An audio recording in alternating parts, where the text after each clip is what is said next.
आनन फानन में विदेशी लोगों ने उस पर सिर्फ न्यूज़पेपर और उसके एविडेंस पे आर्टिकल लिखना शुरू कर दिया कि यहाँ चैरियट नहीं था, ये कार्ट होगा।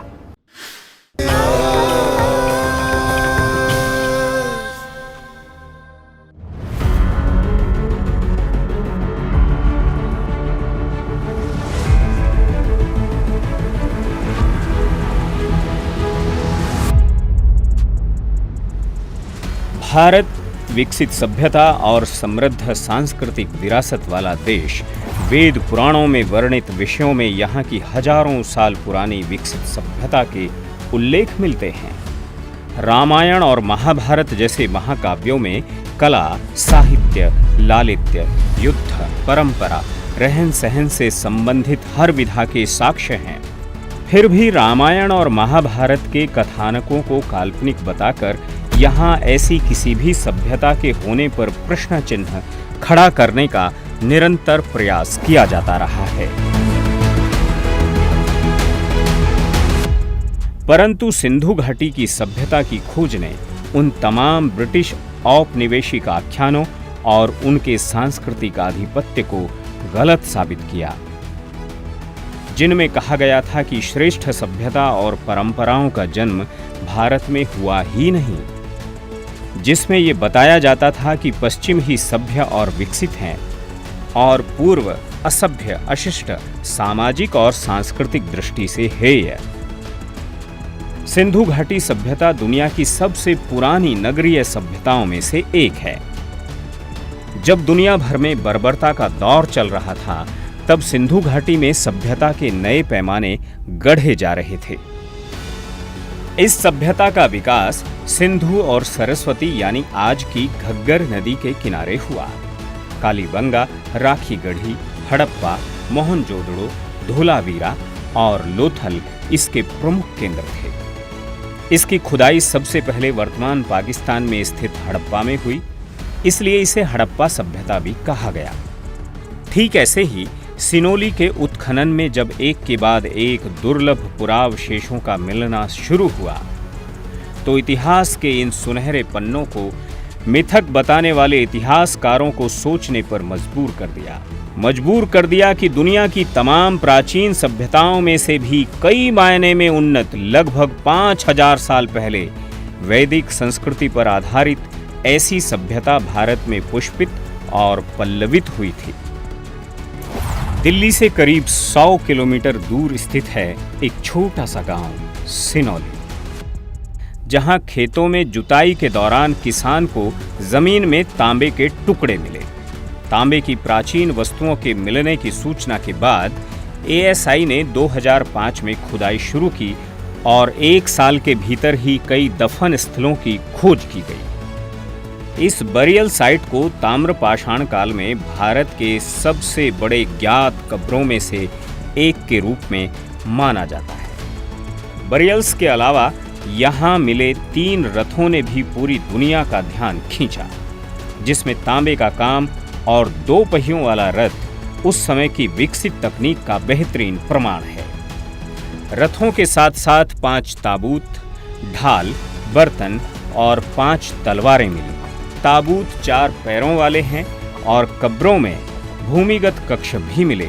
इन सब की अवधि 1900 से 2000 ईसा पूर्व तक की है। सिनोली खुदाई के बाद से यह स्पष्ट हो गया कि यह सभ्यता हड़प्पा सभ्यता के साथ सह अस्तित्व में ही थी।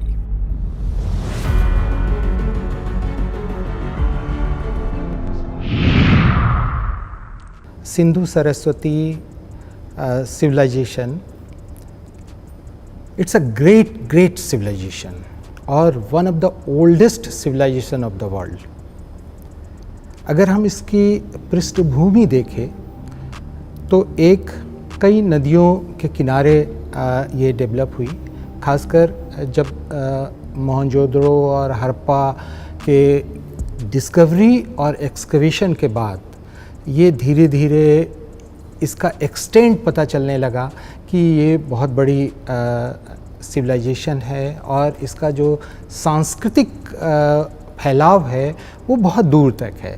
नॉट ओनली द इंडस, लेकिन आज़ादी के बाद सरस्वती के किनारे, जो आज हम घग्गर के नाम से जानते हैं, और जब वो पाकिस्तान में इंटर होता है तो उसको हाकड़ा कहा है। तो और ये अप टू द मारकंडा बाटा, और जब जहाँ बंदर पूछ से जहाँ से सरस्वती निकली हैं वहाँ से लेके आज ये पूरी तरह से ड्राइड रिवर के रूप में हम देखते हैं। लेकिन इसकी कई ट्रिब्यूटरीज़ भी हैं, और उन ट्रिब्यूटरीज़ पे भी, जैसे दिस्वतवती एक सबसे बड़ी ट्रिब्यूटरीज़ हैं, और उसके किनारे किनारे हजारों की संख्या में हड़प्पन सिविलाइजेशन के साक्ष्य हमें मिले हैं, जिसमें अगर आप बड़े उसमें देखेंगे तो कालीबंगा, और इस तरफ राखीगढ़ी जो एक बड़ा मेजर साइट है। उसके अलावा लोअर उसमें अगर आप जाएंगे तो बिंजौर, जो आर्कियोलॉजिकल सर्वे ऑफ इंडिया ने 2013 में एक्सकवेट किया, और कई और महत्वपूर्ण साइट हैं जो उस किनारे किनारे, जैसे बनावली है, धौलावीरा है। अगर बियॉन्ड उसके कच्छ और उसमें जाएंगे तो एक सीरीज़ ऑफ कोस्टल एरिया में हमें साइट दिखाई देता है, जिसमें धौलावीरा, जिसका एक्सटेंसिव एक्सकवेशंस हुआ है, और अभी रिसेंटली वर्ल्ड हेरिटेज में भी उसे नामांकित किया गया है। आप जो राखीगढ़ी का साइट है वो बेसिकली दिस्वतवती के किनारे ही है, और वो जाके आगे मिल जाती है कालीबंगा के पास सरस्वती के बेड से। तो दिस्वतवती के किनारे भी बहुत सारे साइट अभी ऑलरेडी मिल चुके हैं, और कई छोटे छोटे एक्सकवेशंस भी हुए। अगर हम सरस्वती के किनारे की साइट अगर हम देखें तो लगभग 5000 BC, इवन उससे अर्ली भी कुछ साइट्स हैं, लेकिन हम उसे प्री हड़प्पन के रूप में जानते हैं। लेकिन 5000 BC से जो अर्ली हड़प्पन जिसको हम कहते हैं वो साइट शुरू हो जाता है, और 3500 BC से लेके और 2500 BC के बीच में हम अर्ली हड़प्पन का फेज़ रखते हैं। लेकिन इसकी शुरुआत 5000 से हो जाती है। फिर 2500 BC से लेके 1900 BC तक का जो फेज़ है वो हम मैच्योर उसमें डालते हैं कि ये मैच्योर हड़प्पन का फेज़ है, और इस समय सभ्यता और जो सांस्कृतिक वो था वो अपने चरम पे था। और निश्चित रूप से चाहे वो टाउन प्लानिंग हो, स्टैंडर्डाइजेशन ऑफ ऑब्जेक्ट हो, either in the brick or in weight and measures, ornaments, pottery making and metrology, इसका एक स्टैंडर्डाइजेशन हो चुका था। Rakhigarhi is one of the largest site of Harappan. वहाँ 7 अलग अलग माउंड हैं राखीगढ़ी में। 7वां माउंड बरियल का है, माउंड जिसे हमने माउंड नंबर 1, 2, 3 ऐसे नंबरिंग किया है हमने माउंड का। लेकिन अगर 3 फोल्ड में एक्सकवेशन हुआ है। सबसे पहले आर्कियोलॉजिकल सर्वे ऑफ इंडिया ने एक्सकवेशन किया था, और उसके बाद डेक्कन कॉलेज ने वहाँ एक्सकवेशन किया 2-3 सीज़न, और फिर हमने अभी एज एन आइकॉनिक साइट उसको डेवलप करने के लिए हमने फिर से एक्सकवेशन शुरू किया इस सीज़न में, और रिसेंटली मई में हमने वहाँ एक्सकवेशन क्लोज़ किया है।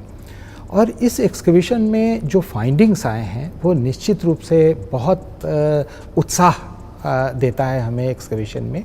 माउंट नंबर 1 में हमें एक लॉन्ग स्ट्रीट जो अभी तक हम 20 मीटर एक्सकवेट कर चुके हैं, और उसमें लेन और बाईलेन दोनों हमें मिल रहा है, और दोनों तरफ ब्रिक स्ट्रक्चर हैं और ब्लॉक्स कटे हुए हैं जिसमें हाउस प्लान है। साथ साथ इंडस्ट्री के एविडेंस मिल रहे हैं कि बीड मेकिंग शायद वहाँ होता था, हालांकि रॉ मटेरियल यहाँ उपलब्ध नहीं है। तो रॉ मटेरियल शायद गुजरात और अलग रीजन से वो semi precious stone like carnelian, agate, jasper लेके आते थे, और फिर यहाँ कटिंग करके उसको बनाते थे। तो उसकी फैक्ट्री साइट भी हमें मिली है। साथ साथ कई लेवल पे सील और सीलिंग्स भी मिले हैं। सील में एक हाथी का डिपिक्शन भी मिला है हड़प्पन स्क्रिप्ट के साथ। साथ साथ उसमें एक क्रोकोडाइल है, एक में विंग्ड पक्षी है, और हड़प्पन स्क्रिप्ट है। तो ऐसे कई सील हमें मिले हैं वहाँ। यहाँ जो सबसे बड़ा माउंड है उसमें 18 मीटर से ज़्यादा डिपॉजिट है। और जो अभी हम लोगों ने माउंट नंबर 1 पे देखा है वो 8 मीटर का डिपॉजिट है, जिसमें अर्ली है और उसके मैच्योर हड़प्पन है और लेट मैच्योर फेज़ है हड़प्पन का। इस समय तीनों पद्धतियाँ थी, क्योंकि जो बरियल हमें मिलता है वो लिमिटेड है। अगर 600-700 साल का डिपॉजिट है और वहाँ बहुत सारे जितने हाउसेस हैं, अगर उससे हम अनुमान लगाए तो उसके हिसाब से बरियल 10% मिलता है। इसका मतलब है कि दोनों पद्धतियाँ थीं, जलाने की भी पद्धतियाँ थी और बरीड करने की भी पद्धति, और तीसरा शायद ओपन में रखने की पद्धति होगी, जिसके कारण सिंबॉलिक बरियल हमें मिलता है। कुछ बोन्स मिलते हैं और ऑफरिंग मिलती है, सिर्फ पॉट वगैरह को ऑफर करते हैं। जब हम एक्सकवेशन कर रहे थे बिंजौर का, क्योंकि चर्चा हो रही थी हड़प्पन सिविलाइजेशन की, तो जो कुछ नए एलिमेंट हड़प्पन सिविलाइजेशन में आए वो बिंजौर में एक ऐसा साइट मिला जहाँ industrial activity, full of industrial activity है, और सील का जो हड़प्पन मोहर और सील होते हैं उसका इवोल्यूशन दिखाई देता है एक ही जगह पे। यानी 4500 BC से लेके और 1900 BC तक ग्रेजुअल इवोल्यूशन दिखाई देता है बिंजौर में। तो उस समय हमें लगा कि क्या ये लोग कहीं माइग्रेट हुए, तो कहाँ गए और क्यों माइग्रेशन हुआ। तो जो माइग्रेशन प्रोसेस है, अगर हम उसको एनालाइज करें तो हमें समझ में आता है कि शायद कम्युनिटी वाइज माइग्रेशन हुआ होगा, क्योंकि जो लोग बीड मेकर्स थे या जो लोग मेट्रोलॉजी पे काम कर रहे थे, वो लोग बहुत दूर माइग्रेट नहीं हो सकते थे, क्योंकि वहाँ मेटल अवेलेबल नहीं था।